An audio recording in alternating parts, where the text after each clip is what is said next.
Sagittarius. It's oh my god tarot, and this is your Are They Even Interested? Tarot card reading. Some of you asking yourself this question about a potential crush or somebody that you're into it with, but you're not really feeling the vibe. Like, what is happening? What are we? Type vibes. And we're going to find out if they're interested. First, we're going to find out what in the hey they feel like, what their vibe is. And then we're going to get into that tarot spread. Oakley dokes, here is your first card. I'm trying. You notice that I'm trying to show you that I'm just shuffling and then putting... You get it. You get it. You get it. Okay, so Taurus energy is your first card. So this person is giving us that stubborn, classic Taurus earthy energy. And the energy around you shows the abundance of nature. It is rich, earthy, and productive, yet relaxed and slow. Remember, Taurus is ruled by the planet Venus. Love, beauty, art, expression, joy, luxury, possessions, shiny things. Your next card is Aries, and the energy around you is dynamic and spontaneous. Spontaneous, eh? What? Okay, crusading impulsive action is likely, no doubt. We have a very hot, they like their nights to be hot, right? Aries energy, and they're fiery, so you know they could probably get you hot and bothered yourself. It's true. It's true. Oop, oop, oop, oop, oop, oop, oop. Spoiler alert. All right, let's pick your guy. Next dude guy bro, sis, is Capricorn, and the energy around you is serious, materialistic, and hardworking. It bestows shrewdness and cautious ambition. So they could be any sign for that matter, but they're giving us earthy energy, an earth sandwich with a hint of spice in that fire energy. So they're grounded, but they're also a little reactive, a little action oriented. They got time, they got that energy. They will let you know. All right, there's part of that energy, but there's a practical approach to this. Although that Taurus energy is kind of like a hopeful romantic type, they want to protect you. They might have some of that overprotective, little possessive type energy to them, especially next to Aries. And then Capricorn is like that, the way that they view you would probably be more of like a trophy or a prize or something, that someone that demonstrates status, a certain level of status. So look at you looking like a snack.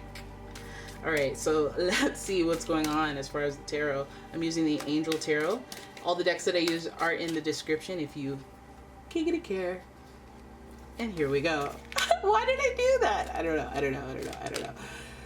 All right, your first card is the Nine of Pentacles, and that is comfort. Let me get closer so that I can remember to put the shuffle on deck. So Nine of Pentacles, we're starting off with comfort. Okay, I like that. And there's a little bit of independence in this card too. So they get comfortable with independence. They get comfortable with your independence. Either way, it's not looking like, especially when we're dealing with duality and like relationships, it's not looking so bad with the individuality being upright. The comfort, the recognition of the Nine of Pentacles means that both of you are confident and comfortable in who you are and what your lifestyles are. So you're not dependent on each other to change things or come rescue me, come save me. Even though that's what the Taurus type vibe wants to do. Like, they want to have some power. Like, they want to upgrade you. They want you to be a little dependent on them. They want you to get comfortable. All right, with a little bit of possession there. But there's this like notion of independently we are stable. So that's good. That's comfort. That's stable. Hopefully they're looking for that. Ooh. Okay, then we have the Ten of Swords, which represents endings. Okay, but that can mean a lot of things. We go from 9 to 10, comfort, and then endings, but what are we ending? Let's not get to that. Let's keep going for the 5 spread, and then we'll clarify that. Oh shoot. High five, yeah. We have the Hermit card, and the Hermit is associated with Virgo, who, as we know, likes to be somewhat of a loner, doing the independent thing. Yes. So I like that. Now you're giving life, positive life, to the Ten of Swords, because we start off with a little bit of like acknowledgement of like we're stable, we're comfortable in our own individuality. What's coming to an end? Potentially that individuality, that singleness. We see the Hermit there. Hermit is supposed to represent the journey of being solo, observing others, learning, and then going back into life, re-emerging into life, participating, and using those lessons learned from observation. It does represent that kind of soul searching that people go through after they maybe fumble the bag a time or two. Whenever you go through something, you need some personal time to just recalibrate, and the Hermit represents that journey. So it feels like this single time or this independent time that both of you have had has been impactful, or at least it has been for them. It is a plus, or it is a bonus. It's a good thing, and it's coming to an end.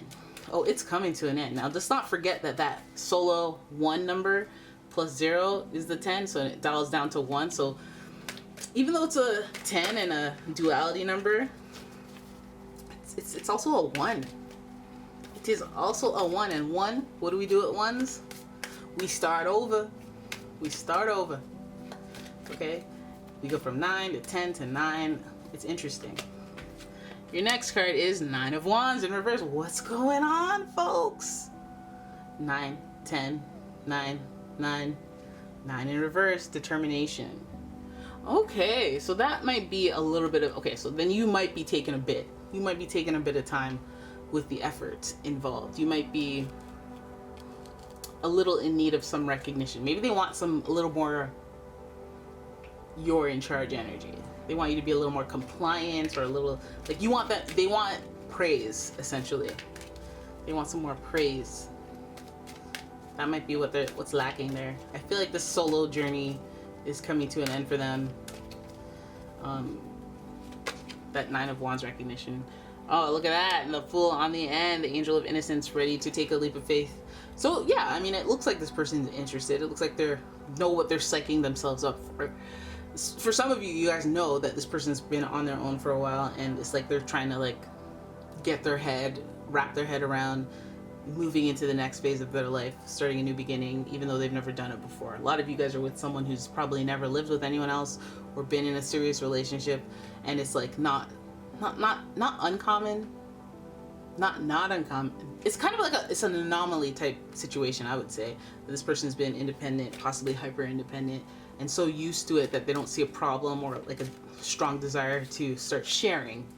And maybe even sometimes they're like, oh, I want to share, but it's like, I'm not in that zone. You know, I actually do want to sprawl out on my bed, and I do want to wake up at any time and not worry if I'm waking somebody up with me, or if I want to go to bed at like 5 o'clock in the morning. I don't want to feel shame, you know, I don't want to wear headphones.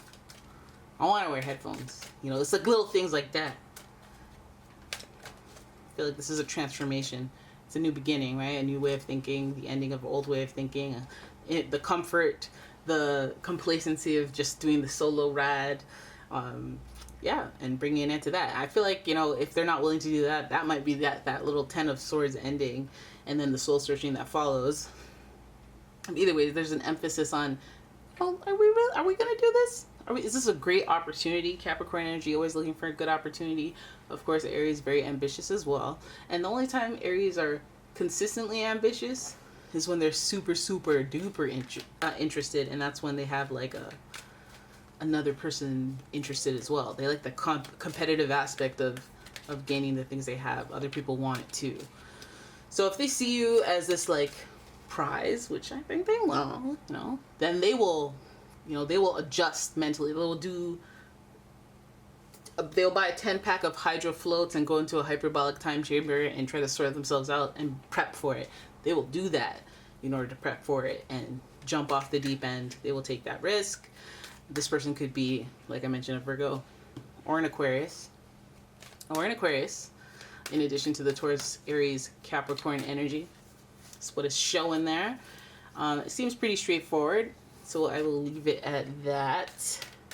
Are they interested? Yeah, we'll go all the way, baby. They'll go all the way. If you address this independentness, and maybe even acknowledge the fact that there's going to take some adjustment time if they haven't considered it, which they probably have, because overwhelming earth energy, very practical. All the earth signs are here. And they made a cameo appearance. So there it is. That is your reading. I hope you guys enjoyed it. If you did, please give the video a thumbs up and subscribe to my channel. leave a comment, share the video.